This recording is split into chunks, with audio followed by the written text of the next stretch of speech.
So yule baba alikuwa anaonekana ako na a lot of bitterness in him, but ni kitu sikuwa najua nikiwa Nairobi. Sasa nimejua after tumekuja ushago.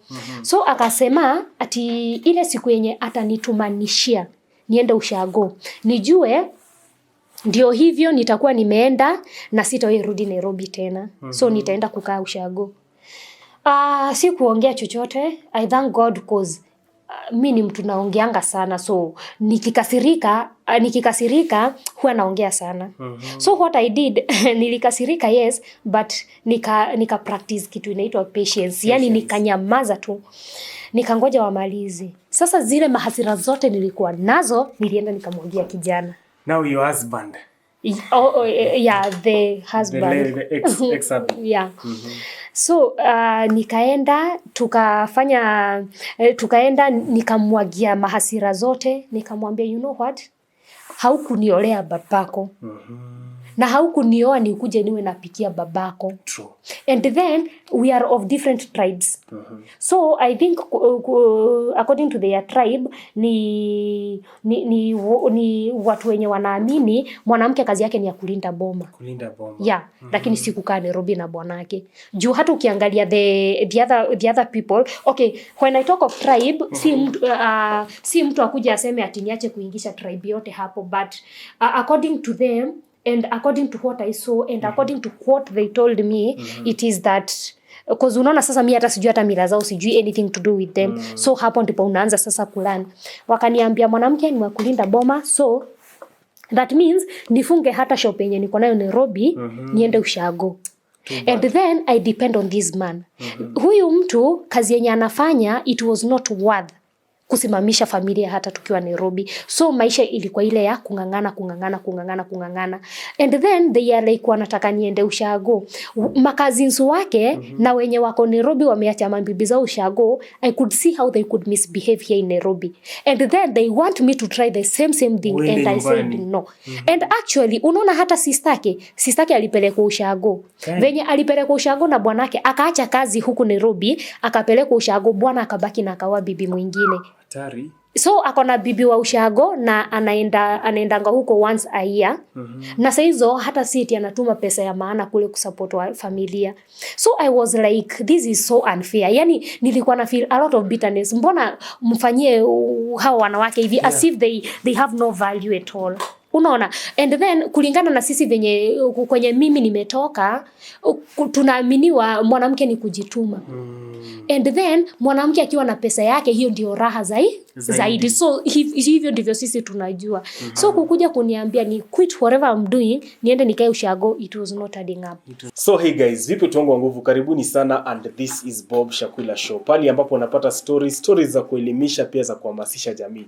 Karibu sana, and I always tell you my people, if you want to reach us, just reach me through my number, iko pale chini katika kila video, 0758527229. Today I have this amazing lady ambayo ako na story ambayo itakushtua on that comfort zone ambayo umekalia, na kuelimisha pia kuambia wewe nani, changamka. Msichana mwenye unatazama, I would like you to watch this video till the end. Karibu sana. Unaitwa nani? Anaitwa Lena Mso. Lena Mso. Yeah. Lena Mso, nimesoma ujumbe wako na pia vile umekuja hivi, hiyo tu gumzo tumekuwa nayo kidogo, you have a very beautiful voice. Ningependa tu amplify kwa hii video, si ndio? Okay. Karibu sana. Okay. Naam. Asante. Nimeshukuru sana. Yeah. Karibu. So Lena Mso ako na story ambayo narudia tena, nimeisoma, maisha ya Gulf. Ningependa sana utupatie your background kidogo, paka tuende vile sasa ulijipata kule, the challenges na kila kitu. Okay. The field is yours, uwanja ni wako. Okay. Asante sana. Yeah, kama nimesema naitwa Lena Mso. Background, wacha tuseme ni background ile tu ya kungangana, but all the same I thank God that tumefika penye tumefika, because after all I always believe background, yani hiyo ni ile tu foundation tu, lakini si eti ni kumaanisha that is where you will always be. Yeah, that's why I want my viewers to know you as Mso, and they will only know you by you telling them your background, umezaliwa wapi, elimu yako kidogo, ndio tuende sasa kwa story yako. Yeah. So nimezaliwa tu na wazazi wangu wote wawili. hadi tukafika a point maybe venye nilifika high school. Yes. Kukakuwa na kashida kidogo, so they parted. Wow. Wakaseparate. So that's when I found myself living with my grandma, and that is where I did my secondary, nikamaliza hadi form 4. So from there nikatoka, I went nilipokuwa natoka hapa form 4, nilitoka kama niko na ball. So nilitoka nikaenda nikajifungua. After kujifungua, I was not in good terms with the guy, so ikafika pahali we parted ways. After parting ways, after a while, I got into another relationship. Unatupeleka mbio sana. Kwanza nataka ujue, you have all the time, right? The viewers are here to hear from Mso. So Mso ni msichana mwenye wazazi wake walipart. Yeah. They separated or they died? They separated. I'm sorry for that. Hope haikuwa affect, si ndio? It affected me. How? Because maybe things could have been better thereafter. That is, if at all they were still together. If they were around you. Yeah, because sioni, ingawa yes, I never did it as a mistake me kupata ball, but maybe ningekuwa na wazazi kwa, although I don't blame them for that, it was all my mistake, but maybe ningekuwa under their care, I could have maybe have been afraid to go ahead with it, or maybe to do whatever I did, ndio nikajipata to that situation. Because unajua kuna venye mzazi huwa under the care of a parent, kuna wazazi wanakuanga caring. Personally, I had very very caring parents. My mom ni mama very very strict. So sidhani ningefanya ujinga ama ningekuwa na mawazo ya kijinga nikiwa kwa nyumba yake. So maybe even whatever happened later, ama mawazo yenye ilinikujia baadaye, maybe haingenikujia. That is, if at all I was together with them. Yeah, so it's not that you're happy your parents separated. You regret if they were around, maybe things would have been better, right? Yeah, kind of. Wow. So again, I've just heard that aside, that we ni mtoto wa shosho. Pengine utupambie kidogo. I had this classmate mwenye alikuwa na shosho. Shosho angekuja visiting. Though sisi hatukuwa tunaonekana ni mama yake, because the shosho was well, like alikuwa akai shosho. How was your grandmother? My grandma, hata ukimwona saa hizi si mtu ambaye anakaa kuzeeka sana. She's at her early 80s, I think. But ukimwangalia she is still young, energetic, ni mtu anajifanyia kazi zake, si mtu anategemea watoto wake ama anything. No. But now the problem with living na shosho ni ati hata kupea ile care ama ile attention kama ya mzazi. Yeah. So my grandma, hata tungefunga shule, nilikuwa namwambia I'm going to visit my mom. Badala ya kwenda kuvisit my mom, nilikuwa naenda shughuli zangu. What?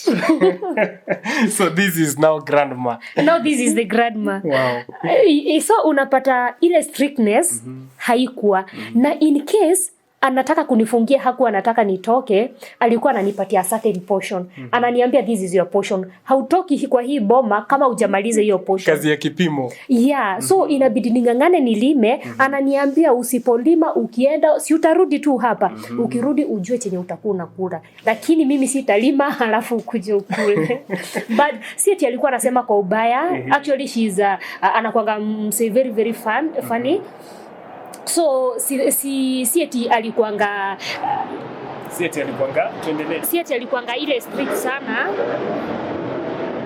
Hiyo ni ndege inapita. Yeah. This place just dirisha. Sasa hakuwa msem strict sana. Si ati alikuanga msem strict, ingawa alikuwa ananipatia hiyo portion ile tu, alikuwa anataka mimi kama mtoto at least ni grow nikiwa at least responsible kiasi. Unaona? Yeah, so all that I always understand. Wow. Yeah. So kudos to your grandmother. By the way, the classmate mwenye na refer kwake is called Hilary Okida. So my guys, I would like you now to go tuende polepole sasa penye tulikuwa tumeachia. Now your grandmother ulipatana, you had a boyfriend, right? Yeah. Mkawachana. What made you maybe break up? Kuna msichana hapo nje anataka kusikia red flags zilikuwa zipi? Tunachanuana. Okay, after I got pregnant, I can't blame the guy. He was very very responsible. Juu although sikumwambia immediately, venye nilijua niko na ball, I never said it to him. Nilinyamaza. So what I did, I started cutting off the relationship. Nikaanza kukua mtu mless. Yeah, so ikafika pale hadi akaanza kuuliza ni nini mbaya, things are not working the way they used to be. Nikamwambia I just got whatever I wanted from you. Mimi nilikuwa nataka tu mtoto na nilishapata. Guy, all you wanted from this guy was just a baby. Yeah. Were you ready? Like silikuwa shule? I was very very much ready, and that is why singepata mtoto nikiwa form 3, form 2 ama form 1. Hapa form 4 nilikuwa najua ni kutoka natoka. So sitakuwa na any barrier. Alafu the other thing is hakuna venye ningepata ball maybe at the beginning of the year. Juu singetaka watu shule wajue. Yeah, sure. In fact, nobody knew, even the grandma I used to live with. Nilitoka huko nikiwa na ball ya around miezi 3-4 hapo, but they never knew. Walishtukia nikikuja nyumbani na mtoto.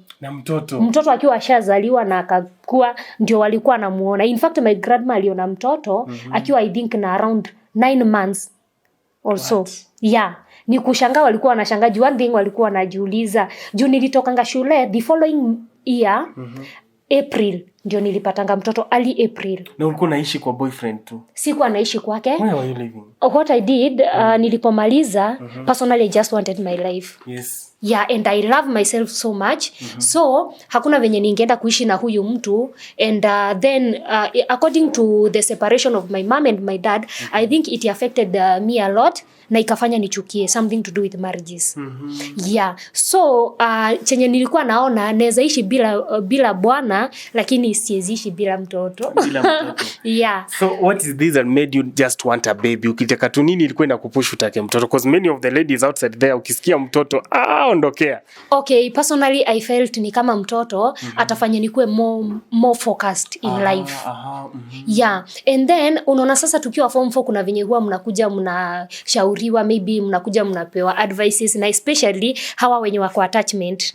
So kuna venye walikuwa wanakuja wanatuambia sijui venye tabia zenye watu huwa wanapeleka makole ama ma universities. So by then walikuwa wanafanya tukue na ile mentality ya ni kama huko kuna kuanga na a lot of bad things zenye watu huwa wanafanya, immoral things.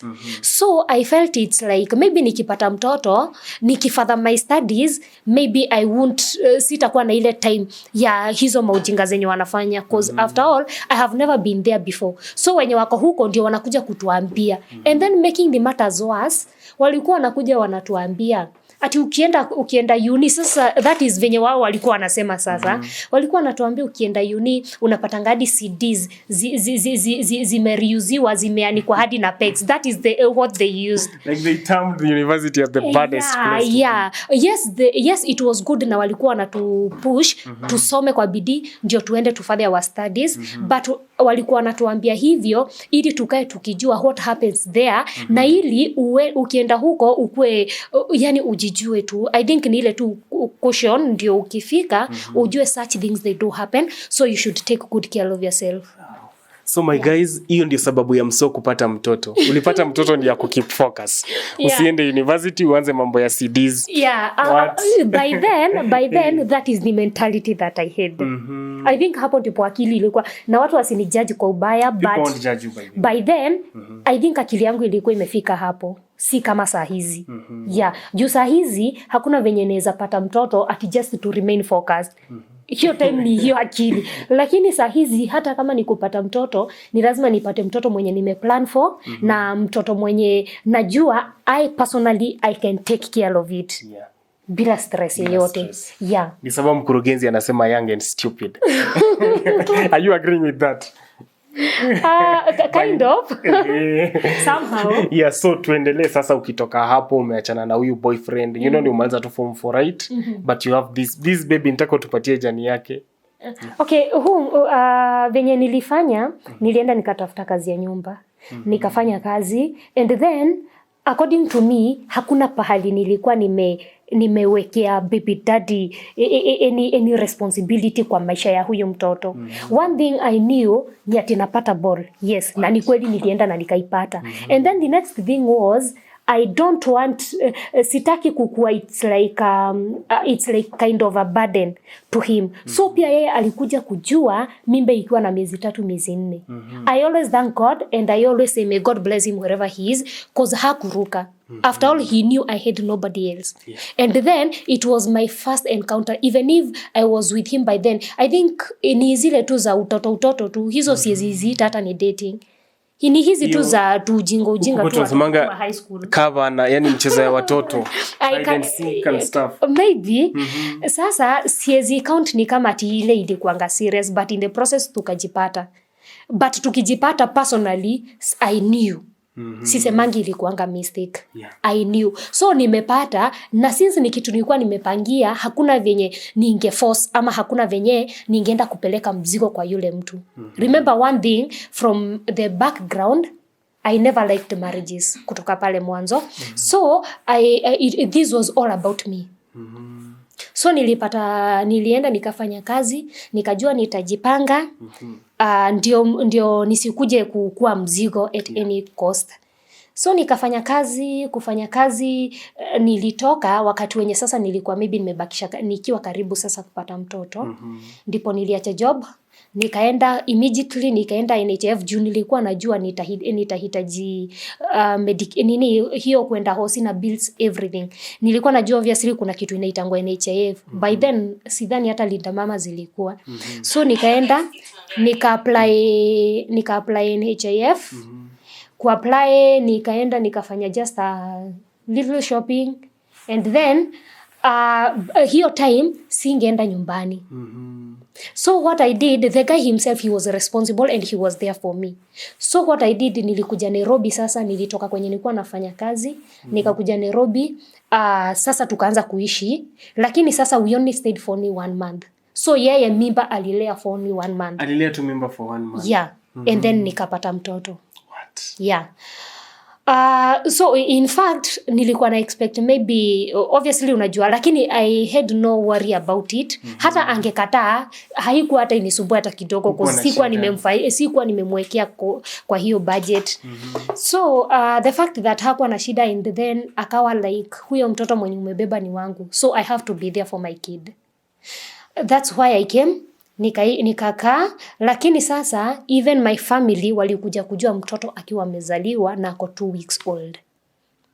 Na madheni venye alinipigia, akasikia mtoto analia. Akaniuliza mtoto ni wa nani. The most funniest thing, according to the time, that duration yenye nimetoka shule, na yenye nimepata mtoto, they couldn't get it. Hii mimba ilibebwa lini, ilibebewa wapi juu hata hawakuiona. So they were like, and then making the matters worse, my sis also alikuwa tulikuwa on the same lane juu yeye alipatanga wake kama Saturday na mimi nikapata wangu Tuesday. Lakini hii time yote alikuwa ananipigia na niambia, Lena ujipange, very soon you will be an auntie. Lakini deep inside me nilikuwa najiambia you are also going to be an auntie to someone but I never told them na hawakujua. They were very very surprised. And I always say it was a good thing cause no matter the decision I decided to make, I never wanted to involve my family into the mess. Maybe to them it might have been a mess, so I never wanted to involve them into it. Yeah. So nilikuwa nataka ikuwe this is my business and my business alone. Yeah. Of which mother venye alijua nimepata mtoto, my mom asked me, sasa mbona ukae huko, si ukuje nyumbani basi, ule mtoto akikuwa mkubwa then you go back to school. Sure. But the fact that yani kugrow kwenye nimegrow nikijua no matter the challenges, no matter what I face, there is no way I can go back to my family or to my parents and start becoming a burden to them. Yeah. I can't. Yani hiyo ni kitu sasa nilikuwa nayo. So no matter what, singeenda kuenda na mtoto nyumbani and then by the end of the day still singetaka watu waanze kusema ati amemaliza tu shule, amepata mtoto. Unaona that kind of talks. Yeah. They cannot understand maybe the reason as to why you did that, but they will be there talking all sorts of talks. So my mom akawa ananipush niende nilee mtoto ndio nirudi shule. My mom alikuwa very very interested na mimi kusoma. Wewe usome. Yeah. Actually alikuwa amejitolea and she could go to any extent to make sure that nimesoma and I get the best. Yeah. So in one way or the other alifeel ako disappointed, but on the other way still alisema hey, at least saizi in case hata ukufe at least haujapotelea, at least uko na mtoto anaweza kureplace. Yeah, so and then when I got the baby was a blessing to the family. Yeah, so nililea mimi mtoto wangu, but then after a while we parted ways with the baby daddy. Oh, with the baby daddy. Yeah. What happened? What happened, I think it was all about me and him. I don't think we had any issues, but most of the issue ilikuwa inatokana na kwa familia yake. Yeah, cause familia yake ni watu walikuwa wanataka nitoke Nairobi niende niishi ushago. Yeah. But na mimi sikuwa nataka kuenda ushago, nilikuwa nataka kubaki Nairobi. Yeah. So the fact that nilikataa waliniingililia sana, and ikafika hadi point baba ya kijana akasema amelaani kijana ati juu sitaki kuwasikiza. Like baba ya kijana alitaka uende kwa nyumbani kwa, they wanted you to go to your husband's home. Yeah. Usikae Nairobi. Yeah. Yeye akuje Nairobi akuache ushago. Exactly. Na ni familia, mbona wanataka uende ushago? Sasa I never knew, but it was kind of a plan. Juu it was on Christmas, tukaenda Christmas kama kawaida. Venye tulifika kule, it was my first time. Kufika kule nikapata walikuwa wameitadi ma uncle zao, makazini wao wote walikuwa. Kufika ilikuwa a meeting, so kwa ile meeting ndio nikaulizwa juu the guy ako tu na brother mmoja na masisters wawili. Sisters wawili washaolewa, so ni huyu brother mmoja, na huyu brother mmoja yani ni mtu anakuanga tu careless. So mwenye alikuwa anaonekana ako angalau ako na ka foundation at least kako afadhali, it was now this guy, my guy. So ndio juu huyu mkubwa hata alikuwa analeta wanawake akifukuza analeta. So huyu ni alikuwa anaonekana at least ako na mwelekeo kidogo na msimamo. Yeah. So babake ndio wakaanza kuniuliza huko ati juu nimekaa Nairobi na tunafikirianga baba yao anapikiwa na nani. Guy, the father-in-law. Yeah. So akaanza hadi akafika point akaanza kusema ati unajua juu kuna time alikuwa na wakuku Nairobi, so I was to take, wacha niseme it was me who was taking his responsibility. Juu by then my mom pale penye nilikataa kuenda shule sasa juu nimepata mtoto, my mom waliniuliza kama nataka kufadha my studies ama kuweka job. Nikawaambia mimi nipatieni hiyo pesa niweke job. By the way, I have a very very good mom. Mama mzuri sana. So for me I decided niweke job. Nikawaambia nikifanya job at least nitapata pesa, nitajipeleka shule. Niliwaambia mimi nitajipeleka. And they were okay with it. So wakanipatia pesa yenye walinipatia na nikakuja nikafungua shop side za Isili. Kufungua shop, so babake naye akawa ameingia Nairobi. So everything that the father needed alikuwa anakujia kwa nyumba. Unaona? So ile shop bado, yeah, ile shop it is what I was using to feed the father. Yet the same person ni yeye alienda akasimama kwa mkutano akasema huwa anasikia vibaya sana akikuja kwa nyumba apate nimenunua kitu mpya wakati hata nyumbani hatujajenga. Father-in-law anakuja kusomea. Yeah. Alisemea kwa hiyo meeting akasema hafurahiangi. Father-in-law. Yeah. Alisema hafurahiangi venye anaona ati tunanunua vitu Nairobi na wakati ushago hatujajenga. So I was like kujenga it is none of my business. Hii ni kazi ya kijana. Yeah, and actually I would kama mimi nikuulizwa naweza suggest wanawake wasio wanaingililia in anything to do with kujenga ati kwa kina kijana especially kwao. Not unless maybe uniambie tumenunua Joska. Yeah. Tunaenda tunajenga sisi wote wawili, lakini si uniambie nitoke twende tujenge kwenu. What if ile siku yenye utageuka uniambie nitoke, nitakuacha ulete mwingine after nimengangana. Because I have seen most of people wamefanywa hivyo na wanafukuzwa kwa the same houses zenye wao wenyewe walichangia kujenga. Unaona? So yule baba alikuwa anaonekana ako na a lot of bitterness in him, but ni kitu sikuwa najua nikiwa Nairobi. Sasa nimejua after tumekuja ushago. So akasema ati ile siku yenye atanitumanishia niende ushago, nijue Ndio hivyo nitakuwa nimeenda na sitawahi rudi Nairobi tena. So nitaenda kukaa ushago. Si kuongea chochote. I thank God cause mi ni mtu naongeanga sana. So nikikasirika huwa naongea sana. So what I did, nilikasirika yes, but nika practice kitu inaitwa patience. Yani nikanyamaza tu. Nikangoja wamalize. Sasa zile mahasira zote nilikuwa nazo, nilienda nikamwambia kijana. Now your husband. Yeah, the husband. The ex-husband. Yeah. So nikaenda nikamwagia mahasira zote, nikamwambia you know what? Haukuniolea babako. Na haukunioa nikuje niwe napikia babako. True. And then we are of different tribes. So I think according to their tribe ni watu wenye wanaamini mwanamke kazi yake ni ya kulinda boma. Yeah, lakini sikukaa Nairobi na bwanake. Juu hata ukiangalia the other people, okay, when I talk of tribe, si mtu akuje aseme ati niache kuingisha tribe yote hapo, but according to them and according to what I saw and according to what they told me, it is that because unaona sasa mimi hata sijui hata mila zao, sijui anything to do with them. So hapo ndipo unaanza sasa kulana. Wakaniambia mwanamke ni wa kulinda boma, so that means nifunge hata shop yenye niko nayo Nairobi, niende ushago. And then I depend on this man. Huyu mtu kazi yenye anafanya, it was not worth kusimamisha familia hata tukiwa Nairobi. So maisha ilikuwa ile ya kungangana. And then they are like wanataka niende ushago. Makazins wake na wenye wako Nairobi wameacha mabibi zao ushago. I could see how they could misbehave here in Nairobi. And then they want me to try the same thing. And I said no. And actually unaona hata sistake alipelekwa ushago. Venye alipelekwa ushago na bwanake akaacha kazi huku Nairobi, akapelekwa ushago, bwana akabaki na akawa bibi mwingine. Hatari. So akona bibi wa ushago na anaendanga huko once a year. Na saizo hata siti anatuma pesa ya maana kule kusupport wa familia. So I was like, this is so unfair. Yani nilikuwa na feel a lot of bitterness. Mbona mfanyie hao wanawake hivi as if they have no value at all.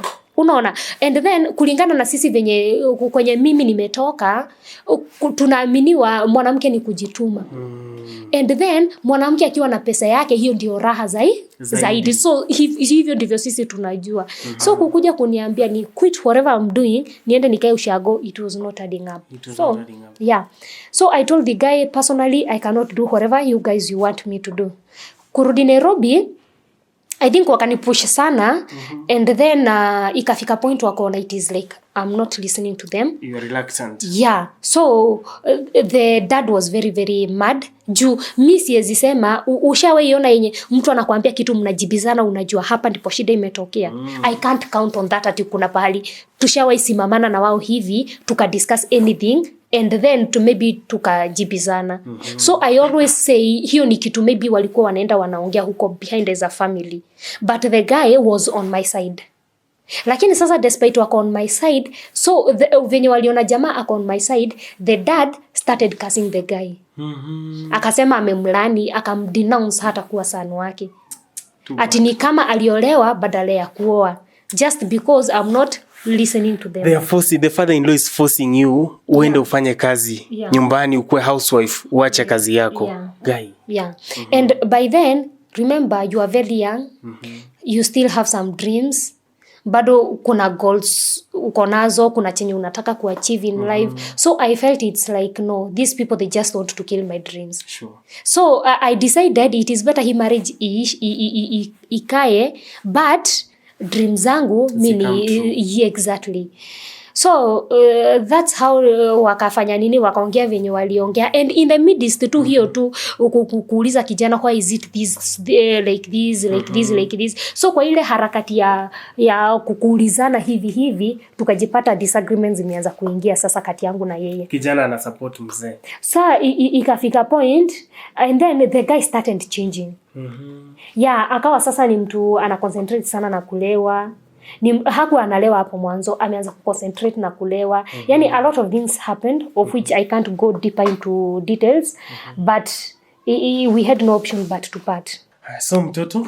So mtoto nilichukua nikapeleka nyumbani. Mtoto ni mkubwa, aliingia shule kakiwa kadogo, so akaingia shule, and then I had to look for a job.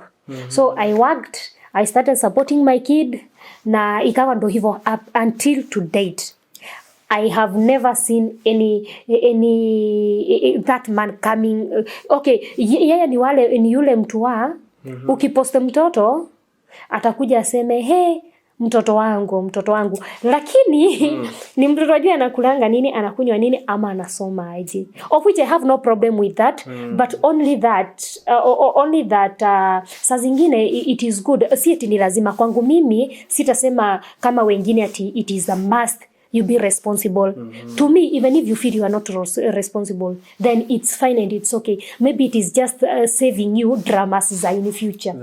Yeah. So I'm always okay with it, and until to date sijawahi mwambia ati nimekosa hiki ama nimekosa kile. I always take care of the kids' bills, and I'm comfortable and I'm okay with it. Someone will ask about your in-laws, this father-in-law, mother-in-law. Did they know that you had a baby with this guy? They knew, juu hata mtoto ameitwa huko kwao. And what efforts have they made maybe to be seeing their grandson? Ama waliona wewe ni kiburi tu? Haujawahi hata tembelea mtoto, because I know mother-in-law can't. Hiyo ni shosh. Yeah. Okay, jamaa ako tu na dad peke yake. Mama hayuko. Lakini hawajawahi shughulika. Even the dad has never called you to check on the baby. Leave alone even checking. He's the kind of a dramatic man. At a date leo, and then he will start creating dramas between me and the new babe mwenye amepata. That is your father-in-law. That is the kind of a person he is. Father-in-law, your guy. The baby daddy now himself. The father-in-law, from then, mi nilifikisha ujumbe venye babake alisema and everything. So hakuna venye ninge confront baba nimuulize mbona umesema hivi. It was none of my business, because I remember the last time sistake aliniambia tutakula shida, tutakula shida na hatutawahi pata mtu akutusaidia, but I had to denounce that. I said kama ni shida mimi sitakula shida. Kijana wenu ni atakula lakini mimi sitakula. Yeah, and actually hawajawahi ona nikiwa nimerudi nyuma ati kuomba tusaidizi ama kuambia nini. No. You're this iron lady. Now people zingine inabidi. Yeah. So this, I can call you maybe this guy lady mwenye tunaita independent. You just decided to go independent way kujiwe na mtoto. I decided that unajua saa zingine mtu huwa anajiita kama mkutano, unajianalyze wewe mwenyewe. It's not a must ati mtu akuje akwambie fanye hivi ama vile, but wewe unafaa ujivalishe kiatu fulani. If you feel that shoe it can fit you, then you are good to go with it. If it is not fitting you, don't put it on. Unaona? So nikaona in case if this guy alifika pahali akaanza kuwa so dramatic, very very dramatic, wakati mimi personally I don't care, I don't mind about his life, lakini yeye ni mtu anataka kufuatilia my life sana. Ni mtu ataona umepost ama umefanya kitu from nowhere akujianze kukuita my wife. So nikaona huyu mtu kuna pahali itafika sasa hizi drama zikuwe too much yeah. So I think alikuwa ana expect akistop the responsibilities maybe nitamfuata. And actually I happened to ask him. Kuna wakati fulani alicomment kuuliza kuhusu mtoto, and I was like, but ni mtoto hata haushughulikiangi. Akaniambia hivyo, nataka nishughulikie mtoto, labda nishughulikie mtoto mkiwa kwangu. Lakini siwezi nikashughulikia mtoto ukiwa kuna huko nje. Meaning the guy is ready for you people to come back home na wachunge.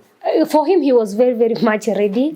But ukiangalia tu unajua sisi husema okay kwa Kikuyu, lakini nitai-translate kwa Kiswahili. Huwa tunaambiwa ati a wise yani msomi a wise forever huwa anarusha macho na mbele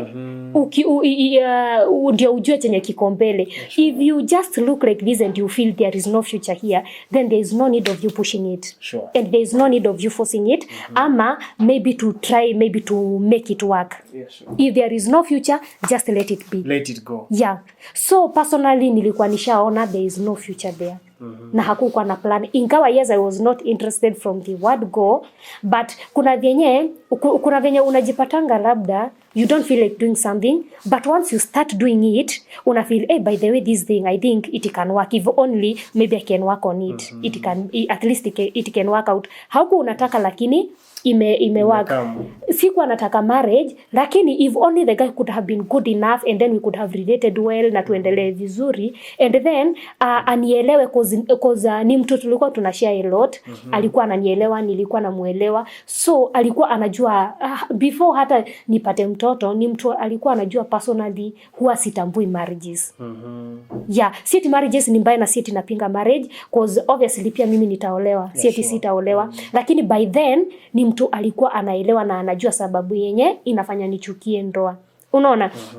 And even I could tell him cause ni mtu alikuwa anajua hadi kwetu, anajua familia yangu. So sometimes I could tell him, do you think maybe what happened between my mom and dad, it was just good? If my dad was good, at least he could have, at least angeendelea bado kunisomesha, cause after that my dad alinawa mikono. So it was all about my mom. Sasa nikawa na share some ideas na yeye, namuuliza, do you think it is right? So according to him, he was like, mimi hata tuachane na wewe saa hizi, mtoto wangu ni damu yangu, nitaishi kumshikilia. So but the good thing is si kuichukulia nini sana ati ndio nimsukume ati you promised that you will always be there for the kid. I never forced him. You never forced him. Yeah, na si kumkumbusha nini ama nini. When aliona it is good, then it is fine. And then unaona kama anaweza create chaos kati yangu maybe na mwanamke mwenye ana date, kumaanisha huyo ni mtu mwenye atakuja ku create chaos in case asikie nimedate. Yeah. Ni mtu atasikia maybe umedate ama maybe umemove on, and then atakuja na mahasira tu just from nowhere. Unaona? This is your man. Yeah. Sasa the good thing is if you cut off everything, at least hakutakuwa na ile connection. Unaona, hakuna pahali atakuja kunidai ati ni mimi nasaidianga mtoto, ati mbona una date, mbona unafanya hivi. Unaona? So the good thing is there is nothing between me and him. And then I also tried to avoid the communication as much as possible. Cause sikuwa nataka hii communication ikuje ilete shida labda kwa familia yake, juu saizi ni mtu akona familia. Sikutaka ikuje ilete shida kwa familia yake, na pia mimi sikutaka ikuje ikae ni kama inanihinda. Si nishaondoka, that's it. Haina haja nitoke mguu moja iko nje, ingine iko ndani, as in it will just be confusion. And since I already knew what I wanted, I never pushed him. How did you achieve cutting the communication? What were you doing? What I did, it was just, ilifika point I had to block him. Facebook hata akuange rafiki yangu not unless aingie na sudo account. Kama ni WhatsApp, I blocked him, lakini mostly huwa anakuja na new number. Na ukiona amekuja na new number, anakuja na drama za labda anataka kuonyesha mwanamke mwenye akona yeye that akona baby mama mwingine pahali. Lakini sasa mimi nikishika simu sijui kama ni yake cause it is a new number. Yeah. So atashika. The last time they had a lot of nini to a point that hadi wali fight na huyo mwanamke mwenye alikuwa na yeye just because of yeye ku make just unnecessary calls hivyo, na siku anajua ni yake. Kumbe yule mwanadada alimaster ile namba yangu, akabaki kuniuliza wewe ni nani na mnaulizana nini na huyu. So kutoka hapo nikawaachia mimi vita zao, nikawaambia mimi usiingilie. Nikamwambia right now I'm married even if I was not. Nikamwambia I'm married, sitaki uingililie familia yangu na mimi sitaki kuingilia yako. Sijawahi kutafuta, sijawahi kuuliza, sijui unaniulizanga nini. So that's it. Na kutoka hapo up to date we have never had any communication. Hivyo ikaisha. Yeah. Hey, that's great. So that's how you've managed to do this. Yeah, that's how I managed to walk out. Na things zikawa tu hivyo, and I'm always okay juu I think pia mtoto ina depend na venye atakuwa, cause mi mtoto wangu si ako kwa shosho yake saizi. But huyo mtoto hakuna pahali ashawaiuliza hata kuhusu baba. Hajawaiulizia baba yake. Hata hawezi sikia hata akiuliza. But amenemiwa after the dad. Amenemiwa after the dad side. Lakini hajawaiuliza. Yeah. So the good thing is mi mtoto wangu I always provide everything yenye anahitaji. So in short hakuna kitu analack. Babu yake ako hapo. So in case anataka fatherly figure, babu yake ako hapo. The granddad is there. Yeah. So at least huwa anampea the paternity love, even if he's not the father, but huwa anampatia. And then the grandpa anapenda huu mtoto sana. Anampenda sana na memweka karibu sana hata kuliko watoto wengine. So yule mtoto hakuna pahali unaweza ona maybe amefika pahali aanze labda kuuliza ati babangu, ati venye nasikianga watoto wanaulizianga mababa. Mi wangu hajawahi ulizia. Hivyo tu. Yeah. To a point I always feel it's like watu wengi wenye huwa wanatafuta nini, okay, si wote, lakini maybe most of them, ni wakati mtoto amebaki akiteseka, anateseka, so ana demand, anataka kujua huyo mwenye alimleta duniani ni nani. Unaona? Sasa kama mtoto akona good life, anasoma, anafanya kila kitu akitaka, unampatia, then sidhani mtoto anaweza sumbua to that extent. That is according to the experience that I have experienced as a single mother. So that is, from your story, I've seen how you manage to maybe keep away the baby daddy's drama out of your kid. You've really protected this. Is it a son or a daughter? It's a daughter. You've really protected her. Yeah. I overheard maybe some lady complaining that this baby daddy, when he calls to talk to the daughter, anamuongelesha kama mtu mkubwa, kumuuliza, unajua mimi ni baba yako? Do you know that I'm your father? Hey, unajua mimi baba kweli? Kuna mwingine umeoneshwa? Has such a thing ever happened? Okay, such a thing, it has never happened to me, because I think ukiwa kama mwanamke ukiamua ushaamua.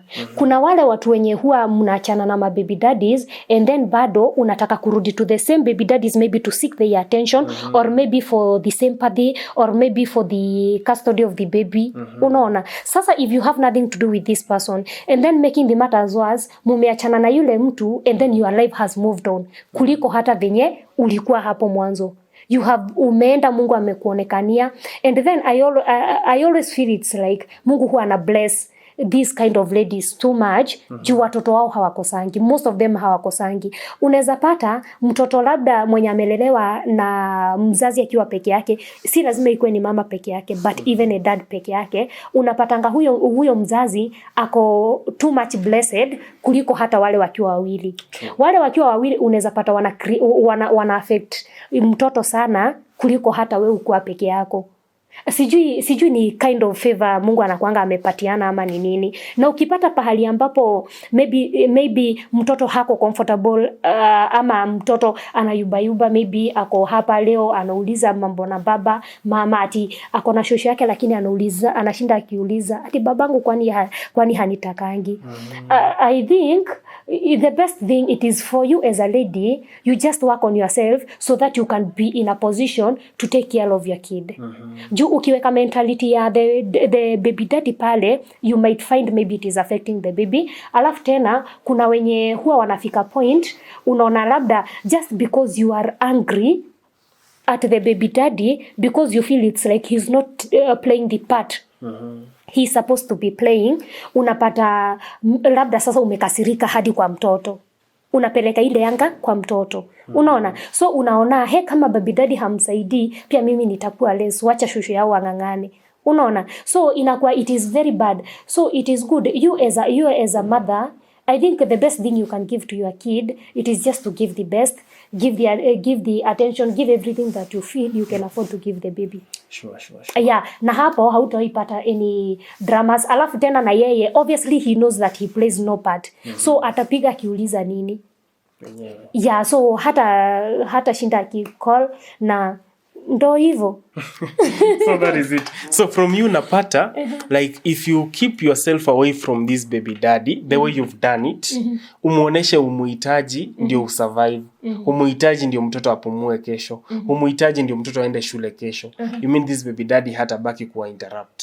But the moment umuonesha you need him, ndiye atapiga simu atakusumbua huyu mtoto. Yeah, and then making the matters worse. So wakati wanaona it is like you are too much desperate, kuna venye wanakuchukulianga in that desperate, wana taking advantage of that desperation. Unaona? Na sasa wewe kama mama hakunanga kitu mbaya kama expectations, higher expectations.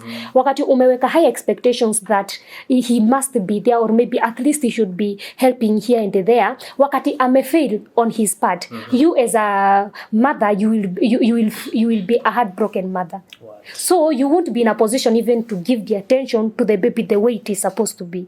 Sasa saa hizi I don't have time for him. I have time. So what I always fight on, as in I'm the kind of a person I always fight on success, just to show that unaona kama sasa I always work on I succeed so that I can show you that I'm not a failure. I'm that kind of a person. In case saa hizi tufanyane kitu mbaya, I will make sure that I go an extra mile.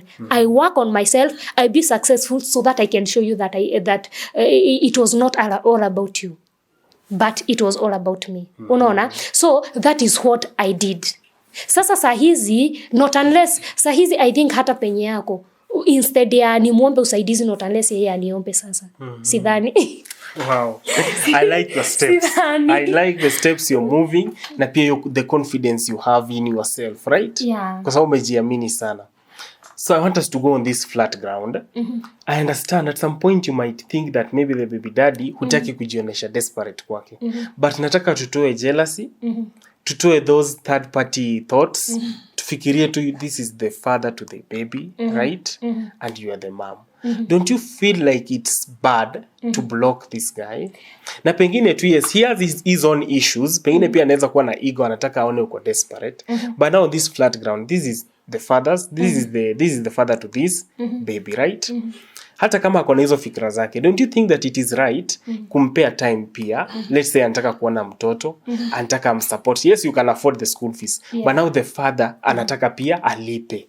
Na umemblock, umemfungia. Don't you feel that hiyo ni mbaya? That is where the common sense applies. So the fact that I blocked him, we have no communication. This is a guy mwenye anajua huyu mtoto ako kwa nyanyake. The guy himself anajua nyumbani. In case he want to send any support, he can go home. Anaezaenda. Sasa mimi hata akinitumia haitanisaidia. The most important thing ni how it will reach the kid. Personally, I had no problem. Huyu ni mtu nimezaa na yeye, hiyo ni damu yake. Na hata saizi hata nikaolewa na mwanaume mwingine na nipate watoto na yeye, ile damu itabaki kuwa yake. Na hakuna venye nitawai separate, nitawai kata hiyo ni kitu haiwezi. Saa hizi even if I date, I will just tell you I have a baby daddy, but in case asikie ku chip in, I cannot siezi mzuilia.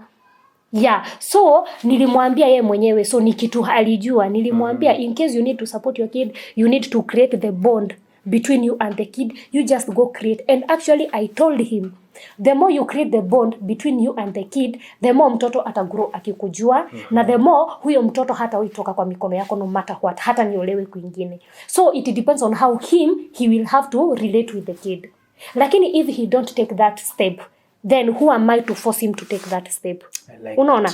But si eti nimemfungia. Hata saa hizi kwenye yako, akisikia kuamka leo aende aone mtoto, I have no problem at all.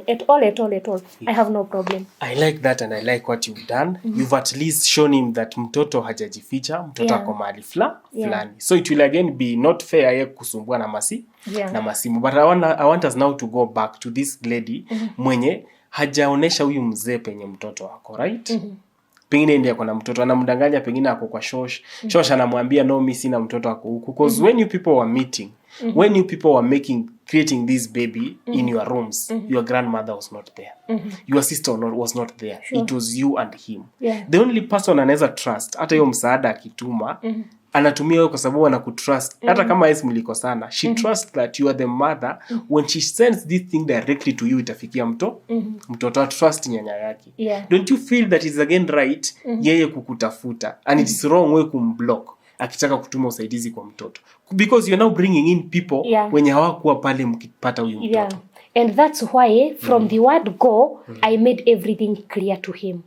I had the reason as to why I blocked him. It was not all about Your story the kid. is right. The problem I had and the reason as to why I had to block him ni to avoid this kind of stupid chats, this kind of stupid talks, unaona. So before I blocked him, because I knew I was to block him, and obviously saizi hata atake kunitafuta, I know he can get any other means and reach me, obviously, as he always does with the new numbers. You see, but before I reached that point, I made everything clear to him, and he was okay with it, and he knew it. And then alikuwa hadi na namba ya my mom, of which he used to call back home. Anaongea na mtoto maybe once, lakini I think he did that for like 1 week. 1 week I think alimake only one call. Akaacha kama amepromise mtoto mkate hadi wa leo. Hey, those fake promises. So, yeah, exactly. So my mom was mad and she was like, umwambia siwai tupigie simu tena juu by the end of the day mtoto anashinda akiuliza mkate. Unaona? Na venye wameongea anamwambia ni sawa, si anajua ni babake. Anamwambia nitakutumia mkate. Unaona?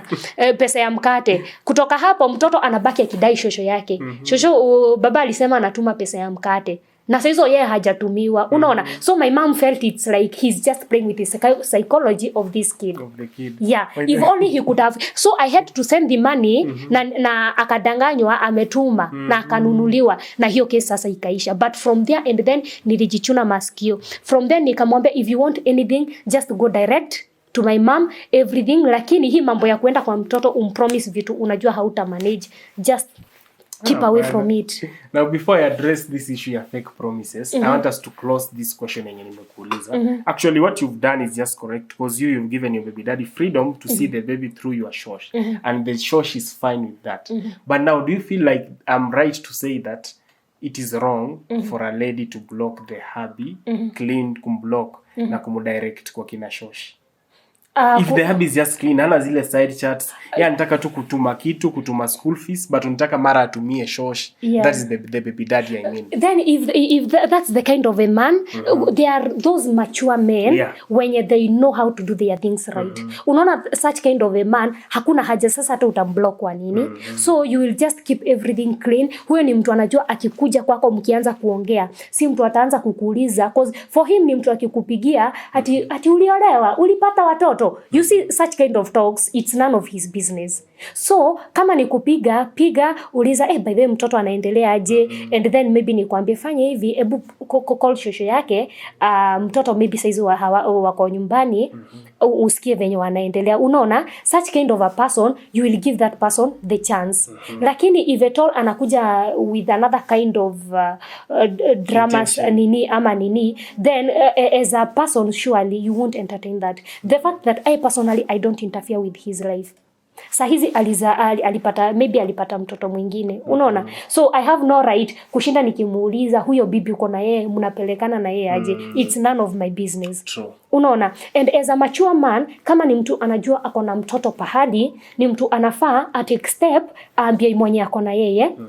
Nilikuwa na baby mama, ako na mtoto, and I always support that kid. Unaona, avoid a lot of dramas juu unapata kama huo dem kuna wakati alikuja tu akaniuliza, sikuwa nafikiria kama ingeenda that point, akaniuliza ati kama ni mtoto unataka asaidiwe, ati mbona usimrudishie babake? And I was like, nikajua the lady now she was with by then. Nikashindwa usaidizi. Personally I have never asked for any help. Ndipo nikakuja kufikiria maybe the guy anaendanga kuambia dem, maybe ni mimi, labda dem akipata jamaa alikuwa amejaribu kunipigia, maybe huwa anajitetea na kusema I'm always nagging him to take the responsibilities, of which it's false. Unaona? So and then maybe he don't want to be clean to the lady.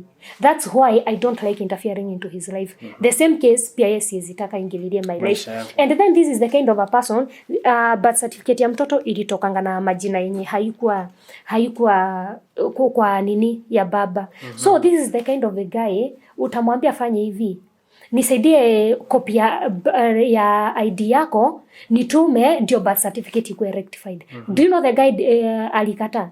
Sasa if imefika to that point, the guy is too much in grudge with you, and then anaingisha kwa mtoto, unasahau his birth certificate, in future it might come to affect the kid. And I was left with no option but to eliminate his name completely. Nilitoa sasa jina yake, sasa nikabaki as a single hivyo kwa birth certificate ya mtoto.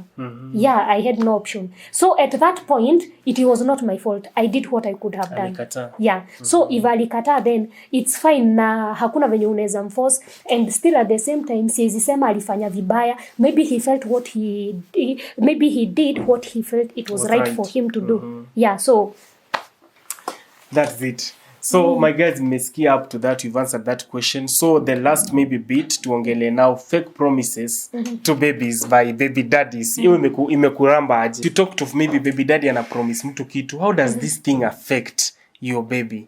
Ukiona, does it affect these kids wenye baba yao wako mbali hawamuoni, anakuja na make pro nitakununulia bike na succeed ama fulfill the promise? You know, as a father, there is no need, as in you are mature enough. Why do you have to behave like a kid? Okay, I understand kila mtu anakuanga na different, we all have different kinds of IQs. Labda IQ yangu sio yako, venye I will reason, it is not the same way you will reason out. Unaona? So, it is very, very bad for a full grown up. Unajua mtoto, akili yake ni dogo. So, mtoto, and then mtoto hadi umpromise hadi sweet. Yule mtoto even the whole of that year anaweza shinda kila wakati akikuimbianga kuhusu ile sweetie. Ni ngumu sana mtoto asahau. Si kama mtu mzima atachukulia hata haikuwa nini. Sasa mtoto ni mtoto na ako na akili ya kitoto. There's no need you as a father kupromise mtoto kitu yenye unajua you won't fulfill. At least it's good. Okay, maybe by mistake umepromise by mistake. Then make sure you fulfill it. Even if you don't have the capability, but try your level best, even if you will do halfway, kufanya mentality ya yule mtoto at least relax. Unaona?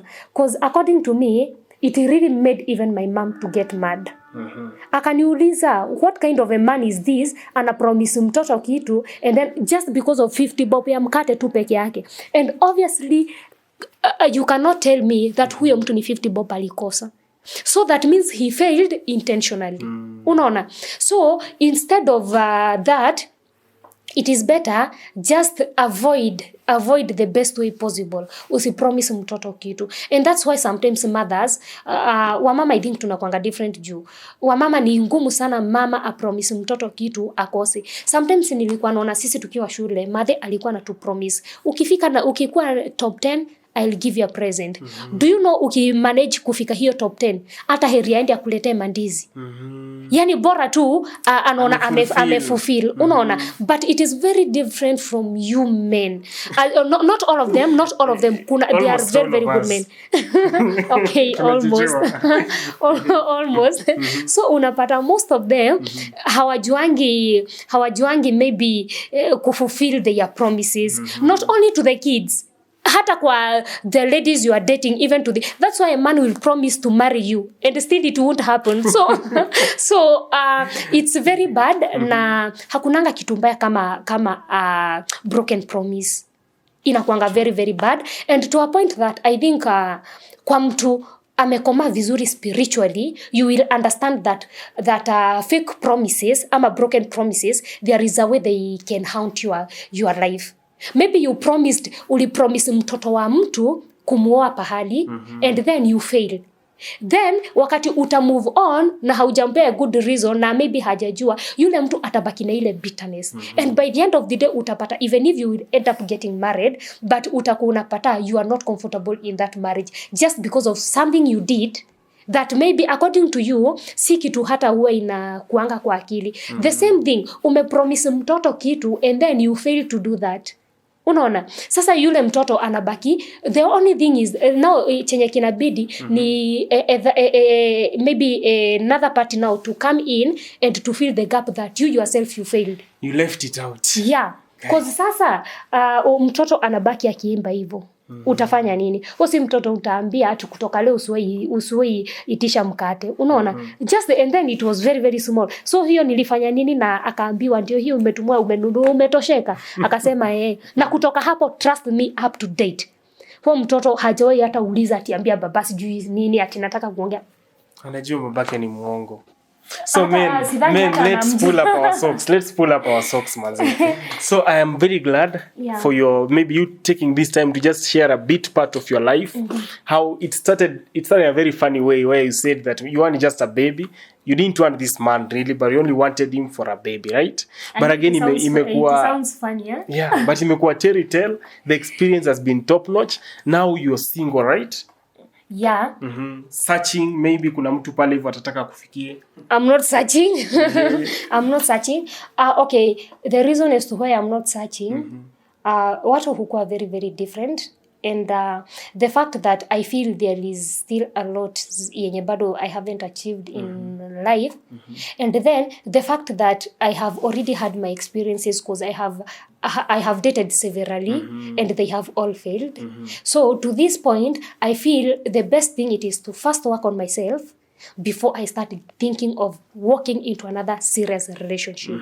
Wow, that's great. Yeah, because I believe if I only work on myself, I don't think there is any relationship that I will walk in that will disappoint me, and then maybe I just be desperate. True. I will still be the Lena so that I am. That is, if at all, first I have worked and invested on myself. Wow. Yeah, before I reach kufikia kufikia mtoto wa watu hapo and then tuanze kusumbuana, before that point first I have to work on myself. If maybe in all those relationships that I have been, I have already learned maybe my mistakes, chenye nishawaifanya nikafeel maybe this was not right, so I have to work on that first before I walk into another to avoid the same mistakes that I ever did back then. So I have first to work on that ili next time I won't repeat that again. Wow. What is the worst experience yenye umepitia? Kama we've talked of everything we've talked of is just worst experiences. But the worst experience yenye umepitia kama have being a baby mama with your baby daddy. Maybe have you gone into a relationship before or after that? Yeah, after that I have been into relationships. Actually around 4 of them. How are they? 4? Hiyo ni kidogo. 2 weeks. And that's why I'm saying saa zingine inafikanga pahali you as a person unajiitaka mkutano. Unajiuliza what is making all these relationships not to work. After all, by the end of the day, it is not all about the other partners. Also, you yourself, you have to figure out and you have to think about it. What is this that is making them not to work out? Unaona? So once you know the mistakes, or maybe once you realize the problem, now you have to work on it out one by one. Juu sasa, in all those relationships, actually, they have always been worse. What? Very, very worse. Very, very worse. Because I remember ya pili, it reached a point, nilikuwa nalala kwa kibanda Githurai. Naoga kwa choo za Kanjo kama sina kwa kukaa. Kama sina hata kwa kulala. Yet you have your home. Yet niko na nyumbani. In fact, and then I'm the kind of a person, unaona wakati wenye I'm going through a certain situation, I'm not the kind of a person that I will come and expose myself. Hata ukiona nikiongea, huwa naongea wakati najua I'm not that person. Unaona, I'm not that person, because sometimes ukiongea when you are that person, you will be very, very bitter towards life and towards everybody who was around you. But after you work it out, later unakujanga kuno maybe the reason as to why it had to happen that. Because right now I always see, to me, it is always I always feel, if was it not for all those relationships not working out, right now I couldn't be the person I am. That is right now. But by then I was very, very bitter. By then I was very bitter because umeachana na mtu, umebaki kwa streets, hauna kwa kuenda, hauna cha kufanya, yani you are just there. And then I never wanted, as I told you earlier, sipendi watu wakijua mimi mashida zangu. So wakati napitia, ukiona nimetulia, there is a certain situation napitia, ni venye tu sitaki kutokea kwa watu ndio nisijulika, isionekane. but ikiisha ni hivyo sasa naweza jitokeza. So hiyo wakati nobody knew back home. Sasa hata mother alikuja kusikia baadaye, na ni sistangu alikuwa anamwambia ati nilikuwa nalala kwa kibanda. Ananiuliza Lena, na uko na home, ni venye hauna kwenu, mbona ungefikiria kurudi nyumbani? But one thing I will never do, it is going back in the village ati juu nimelemewa na maisha. I have to struggle, I have to fight hard until whatever I want I achieve. And let me tell you, was it not for that decision that I made, maybe sahizi I couldn't have worked on myself the way I have done. Juu ningerudi ushago, and then kurudi ushago sometimes I always feel it's kind of a spirit of backwardness. Yeah. So the fact that I tried to fight that backwardness, so hakuna venye naweza rudi, so I had to stay there fight. But sasa mother akiniuliza, nilikuwa namuuliza mom, ningerudi sahizi ningekuwa hapo penye niko sahizi, ningekuwa nimefanya 1 2 3. Unaona? So, and I feel yenyewe whatever I did or whatever decision I made, right, that was right and that was the best. So that was it. I was very very bitter. I was bitter with the guy, but I overcame that na hiyo ikaisha. So I walked into the third one, lakini sasa the third one hiyo nayo ilikuanga another kind of a drama. Juu hiyo time I was even ready to go back to school. My mom, they were ready to take me back to school again. Na venye walijua I'm dating this guy, and the guy was very serious because we even went home. What? Yeah. Na tulipoenda nyumbani akaenda akauliza kama amekubalika kwa hiyo boma. Na kukubalika akakubaliwa and so from there tulikuwa tuende kwao. Eventually mind you, by then before hii mambo na kusoma na nini, by then my mom walikuwa wameuza hadi ng'ombe kuniprocess ya passport niende Dubai. Yeah. Sasa nilikuwa nishaanza hadi process za kwenda Dubai. When I started dating this guy, I was like, the guy was like, if you can just go back to school, and then venye ali decide venye the guy suggested I can go back to school and do the whatever course that I want, I was very much okay. I told my mom, and my mom was like, juu my mom walikuwa ready kujitolea wahakikishe nimesoma. So they were like since sasa sisi hatuwezi kulipia school fees ukiwa kwa mtu, the only thing we can do it is to support you. So we at least we chip in to washikane mkono alafu sasa nisome. Unaona? So that's how I cancelled my Dubai trip. And I decided to stay back nisome, but according to the duration yenye tulikuwa tumepeana, because I was to take the intake ya Jan, things fell apart around November. So hata kwao hatukuenda. Yeah, so things fell apart, and that was it, na hiyo ikaisha hivyo. Yeah, actually by then I was very bitter. Okay, right now I don't regret, but back then you were bitter. I was very very bitter because I was like, I have lost everything. Nime lose ile kwenda kwangu Dubai. At least saizi ningekuwa Dubai, ningekuwa nimefanya kazi, ningekuwa na pesa.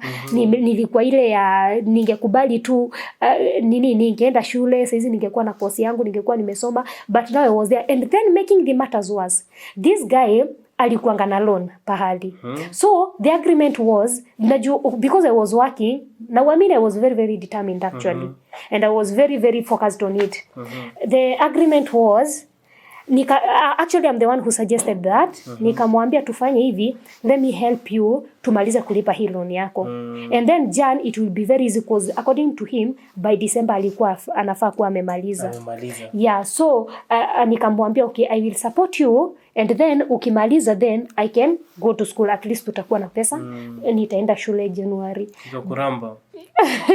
Nililipa mwezi wa kwanza, nilikuwa natuma pesa. Ananiambia thanks babe. Kumbe imeenda wapi? Ikiwa November akimaliza loan debt, hiyo November nikamtumia do, and then he was like, you know what? Nilipomtumia sikuwa na message ya thanks kama kawaida. Nikashinda nini? Nikasema asitamuuliza, asione it is like I'm bragging all about na mtumia do. Unaona? So I decided to keep quiet. The following day he never checked on me. The following day he never checked on me. So nikafikiria ama simu yake imeharibika. I decided to call him. Kumcall, he never picked my calls. Na ikawa ndo hivyo hashiki simu zangu. Finally nilimpigia na a different number, akashika, akaniambia ati sijui nikamuuliza mbona nakupigia na ushiki simu. Akaniambia hiyo ndio shida yako, kushinda ukipigia mtu simu. Mind you, we have never, it's a while ever since we communicated. Unaona? So nikaona tu ni mtu tu ako na chaos tu, dramas ni, and then it just went the way it went, and I decided to let it go peacefully. Hivyo tu. Yeah, and then I'm the kind of a person, I don't know how to push ati ama nikae pale ni kama najitetea kwa mtu, ama ni kama yani kama imeisha hivyo. So sasa hii ya nne ndio ilifanyanga nikaenda Bahrain. Saudi. That was Bahrain. Bahrain. Yeah. So hiyo nayo niliona we were not in good terms. So I decided instead of staying here and waste myself, wacha tu niende huko, nifikirie sasa, nijiite kama mkutano, nijue specifically Lena ni nini unataka kwa maisha vizuri kabisa sasa. Because you have tried this, it hasn't worked out. You have tried this, it hasn't worked out. So I was like, niende huko, nichukue tu miaka tangu tuwili, nikifikiria. Lakini kuenda si eti nilikuwa naenda ati because I was desperate of a job or I was desperate of money. Personally, wacha niseme Mungu anakuanga amenibariki sana. Mi sidhani hata kuna kazi nishawaifanya nikasimamishwa. Huwa naacha kabla nisimamishwe. Yeah. So kuna kazi nilikuwa nafanya and the work was very very well paid. Ilikuwa inalipa vizuri. By then I remember even the guy was not working, so I was busy there taking care of the bills. Kwa majuna una take that was before even I traveled. So when I was traveling, sikuwa na travel ati because I was desperate of job or I was desperate of anything. I just wanted that time, that humble time, nijiite kama mkutano, nijue sasa Lena, starting point yako itakuwa wapi. Unaona? So that's why I left na nikaenda. So kuenda after a while, we started becoming in good terms with the guy to a point that he even promised to have a wedding with me. We decided to have a wedding. So we are like, nikirudi tunafanya wedding, and actually everything was set. And I was busy there. I knew he was not working. Corona ikakuja ikaingia. Yani, in short, I can say, I think God loves me so much. Unaona mtu aketi chini tu hivi tu, uangalie tu zile vitu zenye Mungu alikuepushanisha nazo, you can just see that God has a very, very good plan for you. Because niliacha job hiyo November, nika travel deck. Niliacha, in fact, hata niliacha ikiwa nusu, cause mshahara yangu ya nusu nilitumiwa nikiwa majuu. Yeah, the company was very very good, but sasa nilienda hiyo deck, tukakaa deck Jan, Feb, Corona ikaingia. So kule kazi wakasimamishwa. So wote wakawa sasa wako pale wamesimamishwa kazi, they don't know what to do. But for me, I was in a better position because I was somewhere working. Unaona? So kwangu mimi, I always feel it's like God just saved me before then. Unaona? So I worked, and since the guy was not working, I was busy there taking care of his bills, paying the rent, doing everything that I felt maybe I could have done for my man. And then nojue huwa sisemi ni ujinga, and kuna watu, especially watu wa Gulf, mademu wengi sana wa Gulf huwa wanakuwa like, ati siwezi tumia mwanaume pesa, mwanaume atakuwa ni kweli hakuna mtu anaweza taka kutumiwa. But let me tell you, if I can give my story, imagine kuna mtu ataona kuna kitu huwa unafanya lakini inakaa ni kama ni deni unakopesha Mungu. In a certain point, utafika a certain point, and then God will remember something that you did, ukabebwa vibaya ama ukatumika vibaya, and God will have to repay you for that. Kwangu mimi I experienced it in a very very different way. Si kila mtu atakuwa pale atumie mtu pesa, but I personally I experienced a different I experienced a different thing, because I was there for the guy when he needed me. Even if when I came back nilipata akiwa sha move on na ex wake, and the fact that I found he had already moved on, I couldn't have fought hard for it. And then I think I was nilikuwa naomba Mungu sana nipatie hekima jinsi ambavyo nitaweza kuhandle that relationship. I was really praying hard. So in each and everything pia ukiomba kuna venye Mungu huwa anakupatia hekima. So I had to be there with the man. Despite everything, I never regretted the reason as to why I was there for him. But one thing I can remember is that nilipofika pahali nikakuwa at my lowest point. I had nothing. Tuko kwa nyumba moja hivi, but kila mtu ako kwa room yake. Tuko kwa nyumba moja hivi, hatuwezi ongeleshana. Tuko kwa room moja hivi, anangoja siku yangu ya kutoka nitoke. So that he can do whatever he want now. Or he can be free with his life, to a point that even his mother was like, sasa nimerudi, saizi sina pesa, si kama venye nilikuwa majuu. And let me tell you, I don't know why mtu akiwa na pesa huwa anatumika vibaya sana. Na wakati hauna, people they will always respect. Wakati hauna, yani people they will be there, they will sympathize with you. But wakati uko nazo, they will just use you. Juu wakati nilirudi kama sina pesa, because I never finished my contract.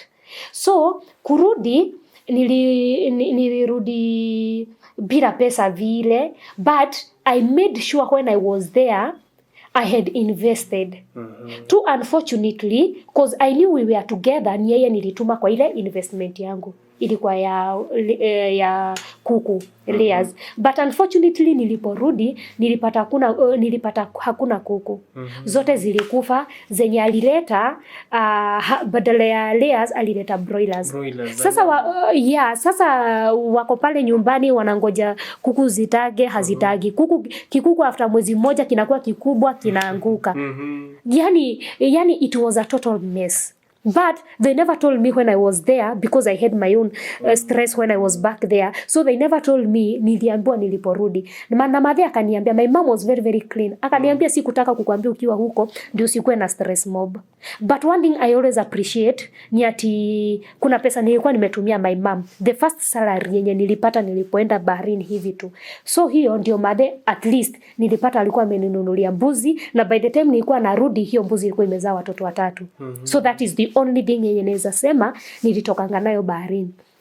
Hii ingine yote I was just there for this guy. Nilikuwa namtuma kwa errands zangu mob, but yani hadi the number of chickens zenye alikuwa anunue hakununua. Sasa nilikuwa namuuliza baadaye, nilipouliza madhe, basi nilikuwa nimesema kuku zinunuliwe kuku namba fulani. Naambiwa hapana, tizililetwa ati kuku fulani. Asking the guy akawa like atio, nilienda nikapata ziko expensive, so ikabidi nimenunua zenye ziko, and I felt something fishy was going on. Unaona? So in short, I always say it's like he messed me up, because angesema tu, angeniambia tu ukweli. Unaona? I couldn't have invested into it, but I was doing this, trusting this person, thinking maybe we were trying just to work things out between the two of us. But juu sasa nimerudi na sina pesa, ikawa things were not working out well. Mamake na yeye, Mungu akawa amesaidia, mamake ameenda US. So mamake ni yeye anategemewa sasa. Imerudi sasa.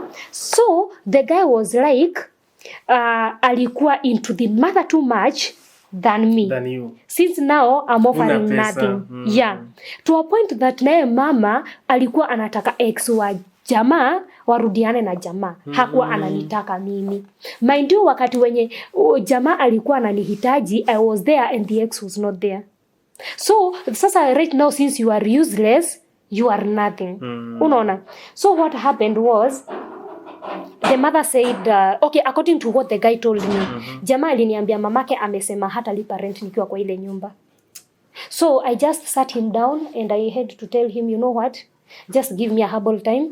Siku ikifika yangu kutoka, nitatoka na nitakuacha tuna amani. And that is what I did. Lakini nikiwa pale, I could pray and I could tell God, I did this and this. And let me tell you, chenye nilikuwa nafanya si kujua ni kama it's like I was bribing God. Ndio ile time yenye nitakuwa nahitaji usaidizi, God will come through for me. And let me tell you, things started working miraculously for me. Yani nilikuwa napata pesa pesa zenye hata sijafanyia kazi. From there I started investing. Yani chenye chote nilikuwa nimepoteza back then. Because venye ilifika pahali part ways, nilianza sasa nilitoka nikaenda nikarent nyumba yangu, na pale nilianza sasa maisha sasa fresh. That is niko tu na kama mattress tu peke yake, sina kitu kingine kwa nyumba. Unaona? But God came through for me, and actually Mungu alionyeshana, yani alinionyesha tu mkono tu wa huruma, cause chenye chote nilipoteza nikiwa kule kilikuja double.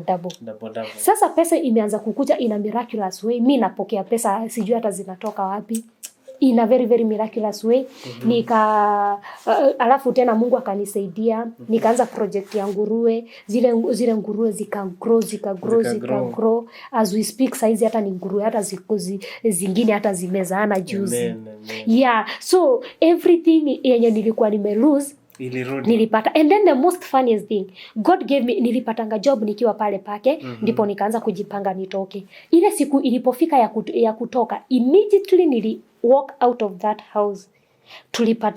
Tulipata promotion job, na mshahara ikaongezeka. Wow. Sasa ikawa at least I'm not struggling too much, and then nikafungua business. So nimeajiriwa, and I still have my own business, and I have my project back home that is running. Wow. And actually I thank God, because yani saa hizi nikiketi hivi huwa nasema everything it happened for sijui niseme for goodness ama niseme nini. Yeah, so I never regret, although by then I was bitter. Wakati alikuwa hizo vitu zote zilikuwa zinafanyika, sisema he was at fault, but by the end of the day maybe I might have contributed into 1 or 2, 3 things in that relationship. But no matter what, I personally, I always feel it's like I had given the best that I could have given. Sure. And since it couldn't work, or it couldn't go as I expected, there's no way I can just always keep on keeping that blame on him. Maybe it was not part of God's will, or it was not part of God's plan. Yeah. Plan ya Mungu ilikuwa ikue hivi so that niweze kufika penye nafaa kufika. Yeah, because I'm a gospel artist. And I feel it's like ningekuwa pale, sidhani hata ningemanage hata kuingia studio. Sidhani ningemanage hata kuingia studio. Yeah, so saa hizi niko na YouTube channel. YouTube channel yenyewe iko monetized. Wow. And actually I can say it is paying right now as we speak. But if I could be there, I couldn't have singekuwa naona hizo zote. Yeah, exactly. So that's why I say saa zingine inabidingijua humble time, ukae chini ndio ujiteka mkutano wewe mwenyewe ujue exactly. So in case kuna kitu nilimess in those relationships, ama kuna kitu nilifanya ambayo haikuwa inafaa, I don't think I will repeat them in the next serious relationship that I will get into. Amen. Yeah. That's great. So my guys, wenye masikio wamesikia, wenye macho wametazama, si ndio? The decision is upon you, msichana pale nje. My guest amepitia sana, mmeona paka pale penye father-in-law analeta noma, na amekuja ameenda kazi majuu, unapata tu pesa inatumiwa na kijana. But above all, haja give up. At no point umesikia li commit suicide. That's why the show is here for you people. Watch it. There is someone beshte yako ana undergo such a thing. Send this video to him or her. Aweze kuwatch, si ndio? Ajue yenyewe God is there. Because saizi, do you regret anything? I don't regret anything. And actually I always thank God. The most thing ni kuwa tu committed and always ask for God's guidance. Ili Mungu akupeleke kulingana na mapenzi yake. Si venye wewe unataka saa zingine. It is not all about what we want. It is all about the plans that God has for us. Amen. Yeah. And actually I believe hiyo story tumeikat cause ni bits mob sana tumeruka. Kuna watu huwa wanakuja kwa comment section wanauliza ati mbona ati alikuwa amesema hivi alafu tena ameanza kusema hivi. One thing they have to understand is that juu ya time tume have to cut it now. You will have a part 2. Yeah. Utueleze story ya Gulf. Yeah. They'll maybe listen more on that, right? Yeah, exactly. Ndio watu wasibaki pale wakiuliza maybe maswali mingi because they are such kind of people wenye hawatashikanisha, so they will be like this story it is not adding up. No problem. Yeah, I myself because of time we understand. I'll direct that part. Leo tulikuwa tuna haja na the first part ya your father-in-law, right? Mambo ya Gulf. Are you ready for part 2? Will you come? Yeah. Yeah. Actually guys, I'm a promise. That's a promise. And go follow her channel, Nisa Lena Mso Official. Lena Mso Official. Iko pale, nitaweka link hapa chini. Let's support her. Mtu akitaka kupata maybe for this conversation kuendelea, ajue mengi, umuelimishe pia, atakupata kwa nambari gani ya simu? Okay, 0701 544 303 0701 544 303. That is it. Lena Mso. Lena Mso, karibu sana wakati mwingine. I will welcome you. Hope atakuja, mtabambika sana. Nitamkaribisha hapa, tutasikia story yake ya Gulf ilikuwaje. Mnashindo tu mzee ataendaje na pesa yote nimemtumia akule. Kwani how foolish was this lady? To know how foolish she was or how wise she was. Yeah. Follow that part too. I will organize and I will bring it here on Bob Shakula Show. Keep it locked, subscribe, turn on the bell notification. Remember to leave your comment. Bye bye. Join our community. Kuna join button pale chini. Bye bye. God bless you.